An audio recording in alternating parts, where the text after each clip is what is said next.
আহা কি আনন্দ আকাশে বাতাসে। মনের মধ্যে এই গানটাই বাজছিল যখন কালকে বিকেলবেলায় আমরা তিনজন মিলে আবার একটু বেরিয়ে পড়েছিলাম। তার একটা কারণ আছে, তবে প্রথমেই একটু কফি আর দই বড়া দিয়ে সন্ধ্যেটা শুরু হয়েছিল। খেতে খেতেই ঝপ করে সন্ধ্যে নেমে গেল, যেরকম ব্যাঙ্গালোরে হঠাৎ করে সন্ধ্যে নেমে যায়। তারপর আমরা চলে গেলাম সুপার মার্কেটে। ওখান থেকে কিছু জিনিসপত্র কিনছিলাম, এগুলো বাড়িতে নিয়ে আসবো বলে। বাড়িতে এসে নিজের পছন্দ মতো রান্নাবান্নাগুলো করতে পারবো। মোটামুটি সবই নেওয়া হয়ে গেছে। এরপরে আমরা একটু অপেক্ষা করছিলাম আমার বরের জন্য। বাড়িতে বলতে কিন্তু আমার দেশের বাড়ির কথা বলেছি।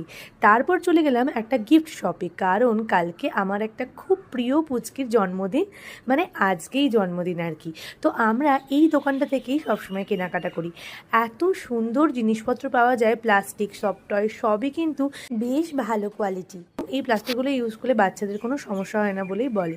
তো আমাদের ওখান থেকে গিফট তো কেনা হয়ে গেছে। তারপর চলে এলাম জুডিওতে। এখানে আসলে একটু পায়েসে জিনিসপত্র কিনবো।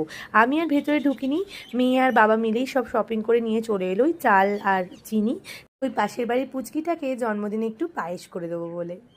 আজকে এলাম, দেখা হবে আবার অন্য কোনো ভিডিও। টাটা।